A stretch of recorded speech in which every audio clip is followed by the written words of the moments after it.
Coming up on Inside California Education. I think it's really fun to take control of the room and have everybody hear your opinion on everything. How debate classes and competitions are helping students boost their confidence and public speaking skills.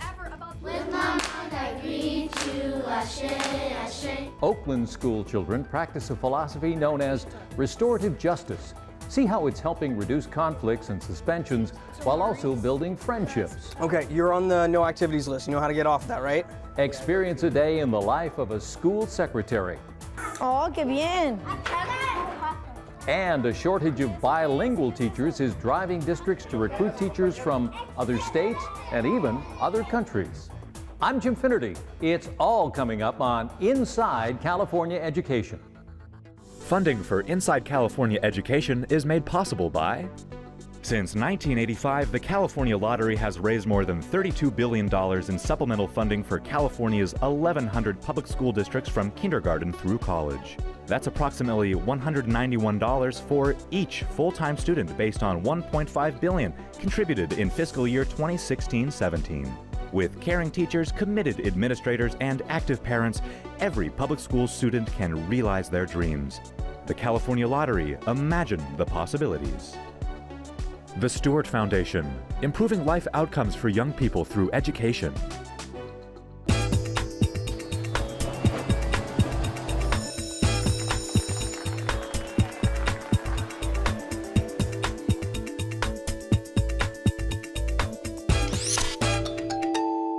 Thanks for joining us on Inside California Education. Students often select schools based on a strength, such as a winning football team or a music program. Well, add one more reason to pick a particular school: debate. Even middle school students are seeking out programs that will help them win the argument. Tim Daly takes us to a school in Sacramento with an award-winning debate team.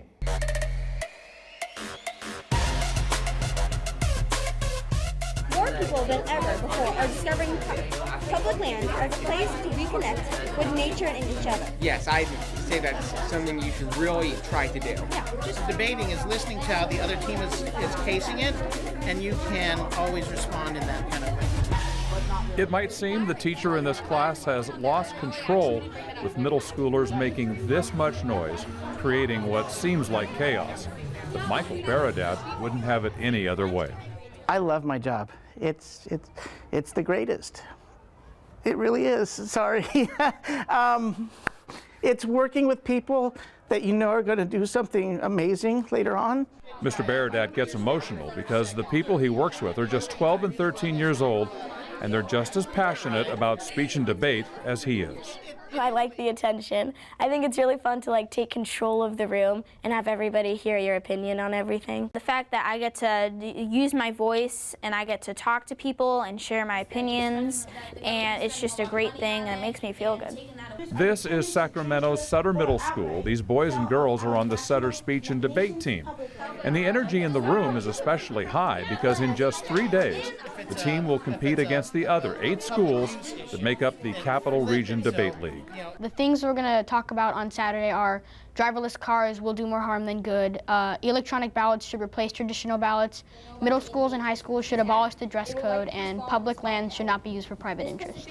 The enthusiasm of the kids as they prepare for the upcoming tournament, the news clippings on the wall, and the dozens of trophies on top of a bookshelf are pretty solid evidence that speech and debate is a big deal at Sutter Middle School. One of those trophies is for the 2009 National Championship. The Sutter team was co-national champs in 2016. I've had a number of kids. They'll come and visit the school in December. They'll visit the debate class and they say, that's the class I want to be in. Their principal played college basketball. She sees the same competitive drive among 12 and 13-year-olds when it comes to speech and debate. Those kids are amazing. The way that they can articulate all their thoughts and arguments and how passionately that they argue them, I was floored when I first saw it. They love the competitions. They're required to compete one tournament per quarter. most of the kids compete in every competition that they possibly can. Competition part is one of my favorites. I love competition, especially when I win. When I win, I'm super happy. When I lose, not so much. You have to think of different ways to persuade a judge about the topics. So you're definitely going to have to appeal to the judge at the same time destroying your opponent's points. But it's not just for the competition on Saturdays or the trophies that result. These kids recognize the value of forming an argument and then having the courage to speak in public. So I was really bad at going up on a stage, speaking in front of people, presenting stuff. So I always felt like doing speech and debate would improve my skills in going up on a stage and talking. I had like really low self-confidence. I just didn't really have the confidence to like go up and present in front of a class. But now that I've done debate, I have so much confidence, and I'm not really afraid to do class presentations anymore. It's no surprise parents are on board. National studies have shown debate participants with higher reading scores, higher test scores, and higher graduation rates. The Chicago Debate League learned over a 10-year period among high-risk students. 72% of debaters graduated from high school compared to 43% of non-debaters. And the same study showed debaters increased their GPA by nearly half a grade point. Non-debaters stayed roughly the same. This is like a lifetime skill, I feel. You know, any job you work or anywhere you go, if you know to speak well and present yourself, people will listen to you. I think it's such a great way to get them in front of a classroom, to stand in front of their peers and actually debate. And it's so exhausting yet so rewarding. It's a wonderful thing. So how could speech and debate ever be considered exhausting? Shake their hand, introduce yourself, and wish them good luck. All right, have a good day. It's 8 o'clock on the day of the tournament. 144 kids from 9 schools are drilling each other or themselves on the arguments they'll have to present or dispute. Salome is in her own little world getting ready. It seems she'll walk a half mile in the cafeteria before the debates even begin. Now here's why there's so much nervousness. Though the kids know the 4 topics they'll speak on, they don't know if they'll be for or against, or in debate terms, the proposition or opposition. That's why there's such a rush to see the topics and team assignments when they're posted. Then the room turns quiet because now they have 20 minutes to prepare for the first debate. They'll debate all 4 topics before the day is over. Judge, 1.2 million people are killed every year on roads worldwide. For Salome, Renee, and Galena, they're pro driverless cars. Humans are no good at driving. The 1.2 million people killed every year are proof of that. If about 90% of American roads were driverless, 1.3 million to 6 million lives would be saved, and that is just in America. The girls frantically take notes when the other team speaks because they're preparing their responses and because they're allowed to interrupt, either with a heckle, which involves just a few words, Also, all of their or they stand to offer a point of information. Losing jobs does not outweigh the amount of lives that we of the opposition are looking to save. Now the speaker decides to allow the point of information or deny. From these 5 jobs. It's whatever might score more points with the judge. It's about listening and then taking what the other person said and turning it in your favor. So that's the brains part of it, that's the chess match part of it, but then it's saying it with confidence and conviction. To look directly at the judge and tell the judge why your point of view matters more than the other person's, your opponent's point of view. Electronic voting should replace traditional ballots. That they have provided no evidence whatsoever. It's 4:30, the debates are finished, the judges have turned in the scores. The kids get recognized for their individual skills, teams are honored for the most wins. Just a couple of days after this tournament, the students were given the next 4 topics to study up on, with another tournament and another batch of trophies just 8 weeks away. One of the oldest student debating societies was established in 1769 by President James Madison while he was a student at Princeton University. It's a tradition that's still going strong at Princeton and at schools across the country.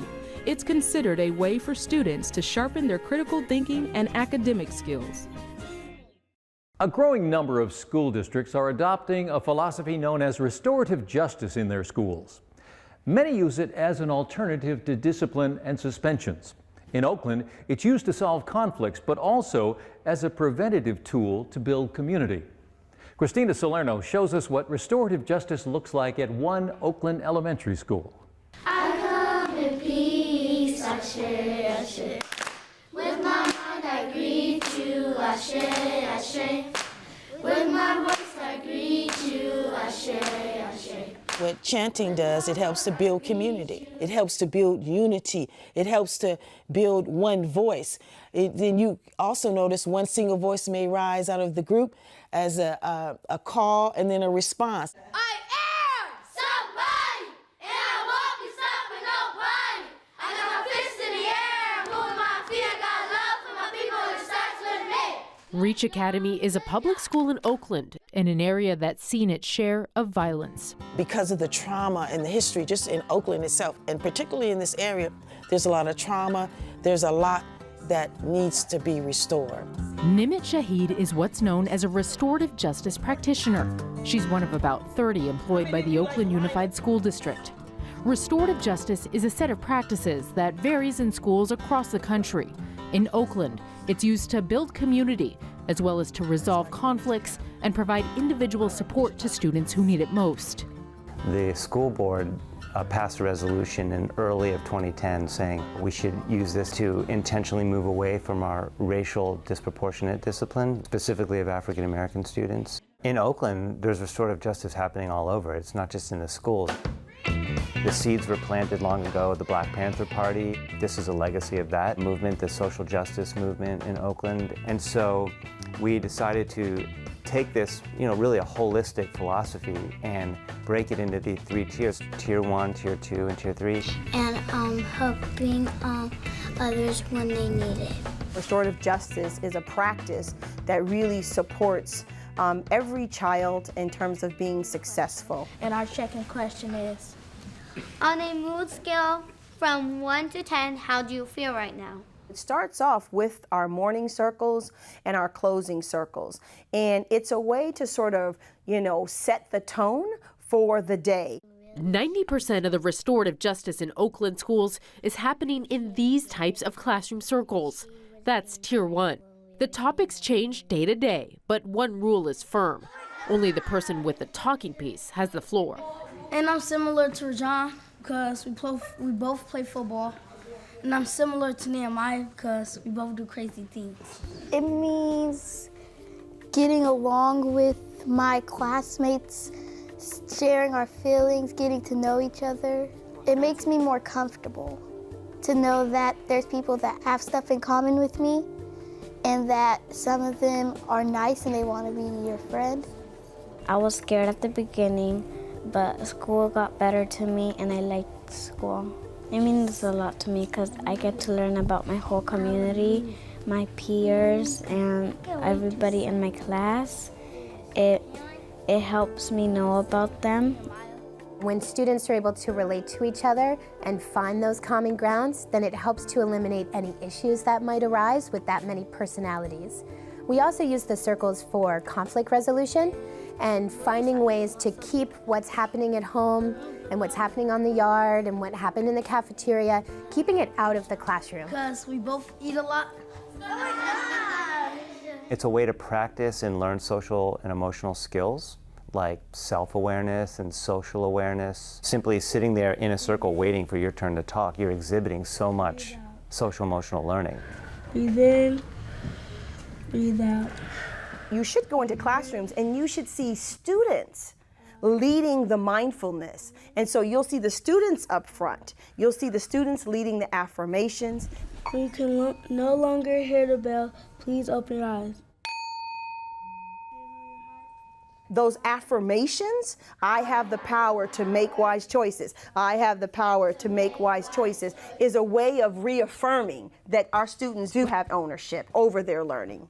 While classroom circles are powerful, sometimes more direct intervention is needed. Restorative justice is a tool to start the process of healing between a victim and offender. So when you think about how they might have felt Tier 2 are when students have been in a conflict or there's been a harm. It's a way to have dialogue with all the impacted parties around what happened. Ultimately, what can be done to make it right. When you put your hands, right, on their bodies and invaded their personal space, how do you think they felt now? What do you think about now? Mad. You think they felt mad, right? Do you feel like that was a wise choice? No. Okay, so what would you say to them? You would tell them what?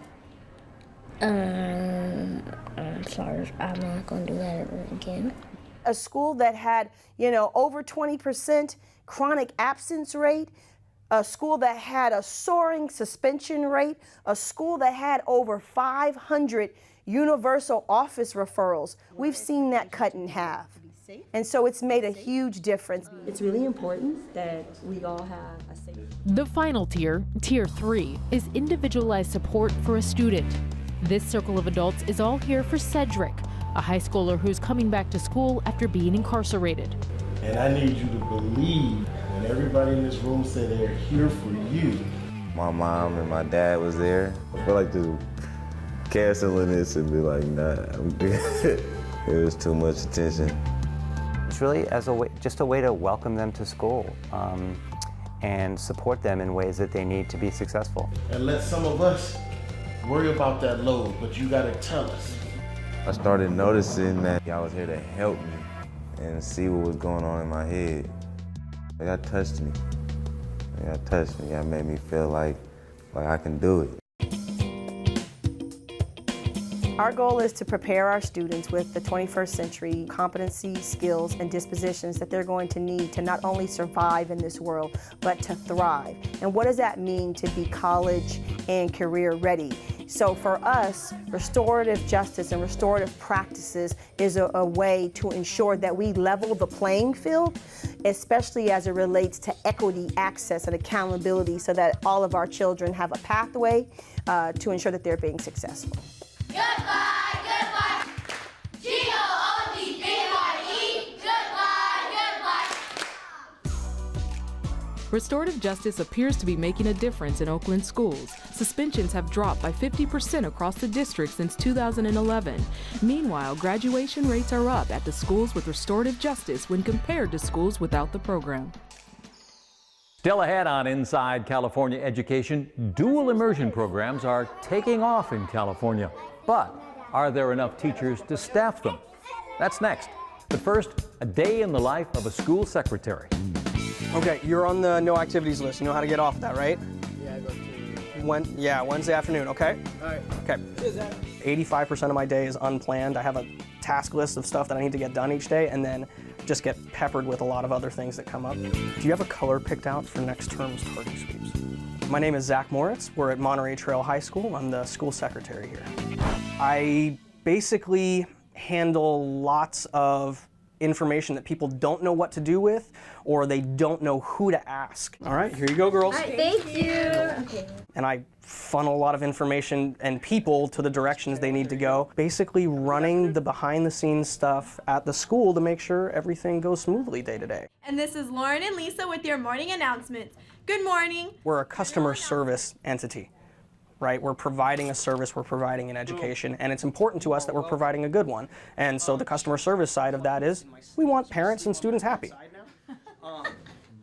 Eric Swanson is a great principal. He has phenomenal rapport with all of our staff and students and their families. We have a very good routine that we go through each day just to get him and I prepped for the day, get him the information he needs to function through all his meetings and everything that's going on, get me set up to function through all the work and tasks that he has me doing throughout the day. Did you actually work on it? Yes, I've revised it a bit. I love my job, especially at this site, because of the people I work with. Oh, thank you so much, Bert. Have a good day. You too. Thanks for being amazing. Thank you for being amazing. And we have a great time with the students. The students are happy here. They love how much the staff here cares about them. It's a good, healthy environment for people to work and learn. And that's what a good public school education is all about. You know, it wasn't too many years ago that there were so many young people entering the teaching profession, there weren't enough jobs for them all. Well, today, for a variety of reasons, there's a shortage of teachers, and it's especially hard to find bilingual teachers for California's kids. Tim Daly looks at the unusual steps being taken by one district to attract teachers who are proficient in more than one language.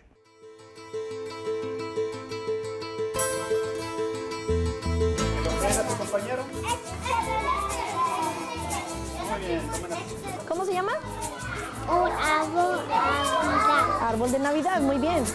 My husband and I are both bilingual, and being able to speak both languages has resulted very beneficial for us, not only in our personal lives, but also in our employment.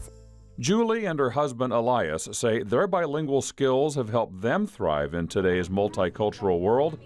That's why their sentiments echo those found on this sign in front of Sunset Elementary School in Fresno. And it's why their son Elias III, a second grader, attends Sunset, even though the family doesn't live in this part of town. We belong to another district, and they do not offer the dual immersion program, so we decided that we wanted him in the program, and we transferred him to Fresno Unified. Bilingual education is making sure non-English speakers get the tools they need to catch up. Dual immersion takes it a step further, not just making sure Spanish speakers learn English. English speakers at Sunset will be fully competent in Spanish when they leave 6th grade. ¿Cómo se llama? Castillo. It's getting them ready for the world, to prepare them to be college and career ready. So if you have an applicant who only speaks one language versus an applicant who speaks two languages, the one that has the both languages would have an advantage. But there's a challenge in accommodating all those families seeking bilingual education for their kids. Districts like Fresno are struggling to find qualified bilingual teachers amid a statewide teacher shortage. There was a period where we had enough teachers, so there was a surplus for a little bit, and so then people were discouraged from getting into the field. And then definitely financially, we know that teaching is a challenging position. It's a challenging, complex job. Oh, qué bien. One other reason bilingual programs are growing, leading to that shortage of credentialed bilingual teachers, the passage of Proposition 58 in 2016. Voters agreed to roll back restrictions on bilingual education. That made it easier for schools to establish bilingual and dual immersion programs, both for English learners and native English speakers who want to learn a second language. So, districts like Fresno hit the road to recruit bilingual teachers from wherever they can be found. We have been in Texas, we have been in Arizona. Our district is always represented at the fairs in LA, so big places where there's a lot of opportunity. Additionally, we recruited 5 teachers from Mexico last year. Maria Gonzalez Ramos is one of Fresno's bilingual teachers from Mexico. She moved 2,200 miles to take a job at Sunset, teaching at the kindergarten level. I like all the stuff and technology, and of course the pay is more than in Mexico. I have support, and I have trainings. I can increase like a teacher. Other teachers from Mexico also treasure the support from staff and healthier budgets for educational resources. They've been very pleased at the supports. They're like, oh my gosh, we have so many resources here that they don't have in Mexico. We do not have a copy machine. We do not have these textbooks. And they're just like overwhelmed at how many resources that students here and teachers have access to.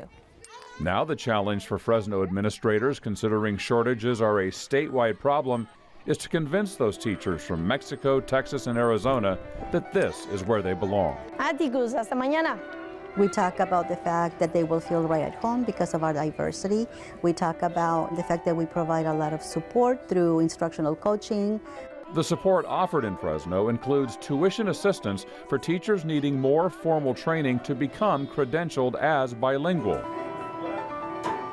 Looking ahead, the school district plans to add 6 more dual immersion programs at local schools, so the recruiting trips will continue, with the hope that as it grows, bilingual education will provide keys to the future to even more students like Julie's son.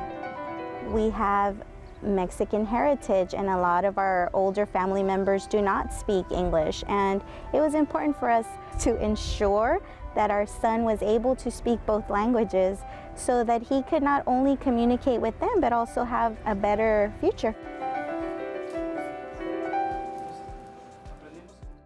That's it for this edition of Inside California Education. Now, if you'd like more information about the program, easy to get. Just log on to our website at insidecaled.org. We have video from all of our shows, and you can connect with us on social media as well. Thanks for joining us. We'll see you next time on Inside California Education. Electronic voting should replace traditional ballots. That they have provided no evidence whatsoever about Smartmatic, hence they can, we cannot assume that it's gonna work. Because we both eat a lot. ¿Cómo se llama? Castillo. Thank you so much. Have a good day. You too. Thanks for being amazing. Thank you for being amazing.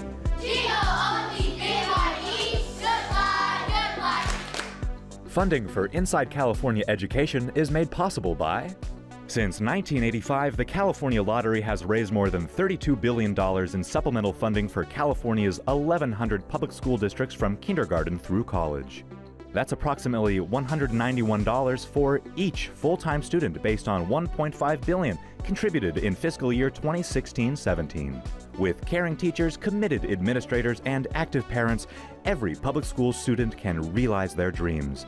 The California Lottery, imagine the possibilities. So, Greg, it's a lot to take in. And I know that's hard to hear, but the doctors caught it early. Hi, Blake. My dad has cancer. And I know how hard that is to hear. But you're in the right place.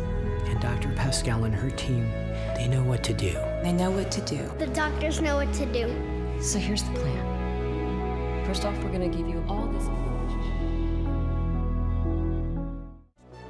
The Stewart Foundation, improving life outcomes for young people through education. Additional funding for Inside California Education is made possible by these organizations supporting public education.